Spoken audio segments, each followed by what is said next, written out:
Ladies and gentlemen, thank you for watching and welcome to the English News of Binh Phuoc Radio, television station and newspaper. I'm Ngọc Thị and following are the headlines for today. Binh Phuoc's broader farm produce value. Binh Phuoc study Thái Nguyên experience in digital transformation. Legislature ratifies mobile police law. Endangered species spotted in Tây. Many facilities in businesses in Binh Phuoc province have worked to improve the value of farm produce and meet market demand. The Hoàng Sơn 1 cashew nut processing facility in Đăng district has been a pioneer in processing for export. It shipped 1,700 tons abroad in 2019, raking in $14.3 million then more than 5,000 tons and over $35 million 2 years later. We need to invest in new machinery and equipment, and at the same time engage more in processing, as it will help us sharpen our competitive edge. Binh Phuoc is currently home to 1,417 cashew nut processing facilities with a combined annual capacity of about 500,000 tons. There are more than 40 cashew nut products such as roasted cashews, spiked cashews, and cashew candy. Processing has diversified products, expand consumption markets, and improve competitiveness, as well as bolster product value, thereby raising local incomes. A working delegation from Binh Phuoc Provincial People Committee recently visited Northern Thái Nguyên province to enhance experience in digital transformations. Thái Nguyên is among the first provinces in Vietnam to devise a detailed resolution that addresses digital transformation in the locality. After more than a year of implementation, the province has fulfilled criteria at level 4 on its online public service portal. It has rolled out applications to develop digital government and digital society, such as See Thái Nguyên and Thái Nguyên ID. Outcomes in the three major pillars of digital government, digital economy, and digital society have had a comprehensive impact on its socio-economic development. Vice Chairman of the Binh Phuoc Provincial People's Committee, Truyền spoke highly of Thái Nguyên innovative measures and breakthroughs, which will provide valuable experience for Binh Phuoc to promote its digital transformation. At the working session, leaders of the two provinces discussed the integration of online residential database, the building of smart urban areas and digital markets, and cashless payments in the education and health sectors.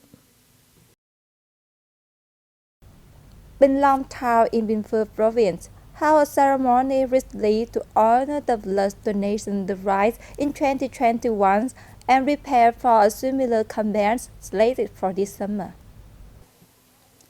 Bình Long leaders presented certificates of merit from the Vietnam Red Cross Society Central Committee and the Binh Phuoc Provincial People's Committee to 5 collectives and 19 individuals and families for their outstanding contributions in the blood donation drive last year. The campaign collected 1,358 blood units, 51% more than the initial target of 895 assigned by the province.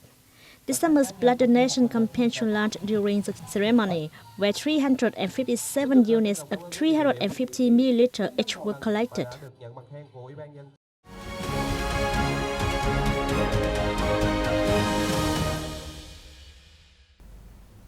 The National Assembly plans to vote on the laws on mobile police in the resolutions on the establishment of the National Assembly's Specialized Supervision Delegation in 2023 as its ongoing third session on June 14th.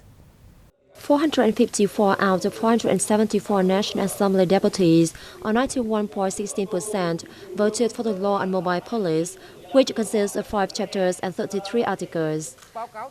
The same day, legislators scrutinized the draft law on implementation of democracy at grassroots level, which the drafting agency said puts people at the center. They reached high consensus on the need to adopt the law and discussed ways to improve the quality, harmony, and feasibility of its regulations. Some suggested more attention to health of residential areas and villages, and working groups of the Vietnam Fatherland Front, and consideration of the implementation of democracy in both state-owned and non-state enterprises. The World Bank released the June editions of its monthly Vietnam Macro Monitoring on June 13th, highlighting that the economic recovery remained strong despite heightened global uncertainty. Industrial production continued a robust expansion of 10.4% year-on-year, while retail sales rebounded with growth of 4.2% month-on-month, suggesting strong recovery of private consumption. About 173,000 international visitors arrived in May, about 70% higher than in April, and the highest figure since April 2020.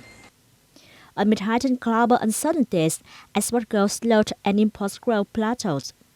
FDI disbursement remained strong in May, up 8.5% year-on-year, marking a 6-month expanding streak.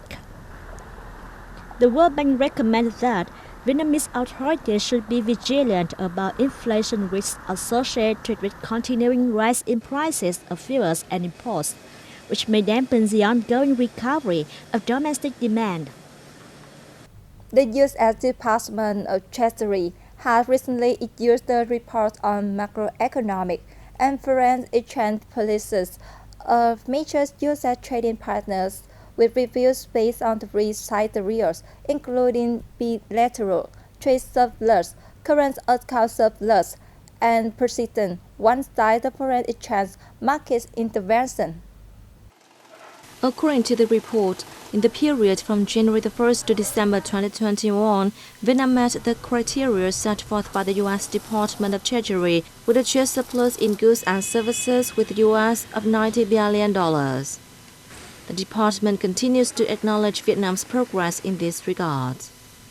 The U.S. Department of Treasury appreciates the management of monetary and exchange rate policies of the State Bank of Vietnam in the past, which expresses the seriousness in which the central bank deals with concerns from the U.S. side. It also hailed the Vietnamese bank for maintaining stability in financial and monetary markets and the macroeconomy amid difficulties and challenges. More than 1,000 ancient urban birds and endangered species in Vietnam are gathering as a savannas called the tunnels inside the Lo Go Samas National Park in the southeastern province of Tây Ninh.